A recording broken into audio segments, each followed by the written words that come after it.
اسرائیل نے غزہ کے ایک اسپتال پر حملہ کر کے 500 لوگوں کی جان لے لی ہے، جو اس بات کی نشاندہی کرتا ہے کہ اسرائیل نے یہ طے کر رکھا ہے کہ اس جنگ کا دہرا پھیلا دیا جائے۔ 85 سال تک فلسطینیوں پر اسرائیل کے مظالم کے بعد جب 2 ہفتہ قبل حماس نے اسرائیل پر حملہ کیا تو حالات کشیدہ ہو گئے اور پوری دنیا سڑک پر آ گئی۔ یہی عرب دنیا میں بھی ہوا۔ وہ عرب ملک جو اسرائیل کے ساتھ امن کا معاہدہ کرتے پھر رہے تھے، عوام کا موڈ دیکھ کر ان کی زبانیں بھی گونگ ہو گئی اور اب تو امریکہ اور ترکی کے درمیان کشیدگی بڑھ گئی ہے۔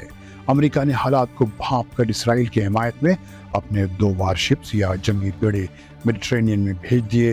ترکی نے کہا کہ امریکہ یہ دونوں ایئر کرافٹ کیریئرز واپس لے جائے، لیکن اس نے انکار کر دیا۔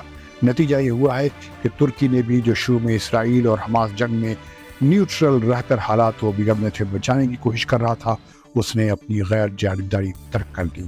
امریکی منسٹر بلنکن کے اس بیان پر کہ میں اپنی یہودی پہچان کی وجہ سے اسرائیل اپنی حمایت کے اعلان کے طور پر آ رہا ہوں، ترکی کے صدر رجب طیب اردوغان نے یہ جواب دیا ہے کہ میں بھی ایک مسلمان کی حیثیت سے میدان میں اتر رہا ہوں۔ صدر اردوغان نے یہ بیان فلسطین کی حمایت میں جاری کیا ہے۔ اس بیان کے بعد سے ترکی اور امریکہ کے درمیان ٹینشن بڑھ گئی ہے۔ 27 دسمبر 2008 میں بھی جب اسرائیل نے غزہ پر حملہ کیا تھا، اس وقت بھی ترکی نے 30 دسمبر 2008 کو غزہ کی حمایت میں ایک جہاز یولان بھیجا تھا، جس پر اسرائیلی نیوی کے فوجیوں نے حملہ کیا تھا، جبکہ ترکی کا یہ جہاز انٹرنیشنل واٹرز میں تھا۔ اس میں 10 کریو ممبرز کی جان بھی گئی تھی۔ اس کے بعد ترکی نے اسرائیل سے اپنا سفیر واپس بلا لیا تھا۔ اس کے بعد بھی جب اسرائیل نے غزہ پر حملہ کیا تھا، ترکی اور امریکہ کے تعلقات کشیدہ ہو گئے تھے۔ اس وقت جب حماس کے حملوں کے بعد اسرائیلی بربریت کے ساتھ ہی امریکہ نے اپنے 2 وارشپس ایسٹرن میڈیٹرینین میں بھیج دیے ہیں، ترکی کے صدر رجب طیب اردوغان بھی حرکت میں آ گئے ہیں اور امریکی ایئر کرافٹ کیریئرز اور وارشپس کے چاروں طرف ملٹری ایکسرسائزز کا حکم دے دیا ہے۔ ترکی کی نیوی نے اعلان کیا ہے کہ اس کے بعد سے نیوی شپس ایسٹرن میڈیٹرینین میں داخل ہو رہے ہیں۔ اسی دوران اسرائیل کی نیشنل سیکیورٹی کونسل نے اسرائیلی شہریوں سے کہا ہے کہ وہ ترکی نہ جائیں، کیونکہ ان پر ناراض لوگ حملہ کر سکتے ہیں۔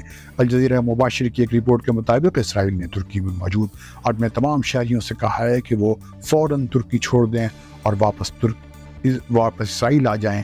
جیسے جیسے اسرائیل کے حملوں میں فلسطینیوں کی جان جا رہی ہے، عرب اور مسلم دنیا میں عوام کا غصہ ابلتا جا رہا ہے اور حکمرانی کی زبانیں بند ہیں۔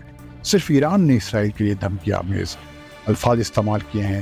اسی دوران امریکی صدر جو بائیڈن جو بدھ کو مڈل ایسٹ کے دورے پر پہنچ رہے ہیں اور اردن میں انہیں 4 ملکوں کے ساتھ، جن میں اردن کے ساتھ ساتھ مصر بھی شامل ہے، موجودہ حالات پر ایک سمٹ کرنی تھی، اردن نے یہ سمٹ کینسل کر دی ہے۔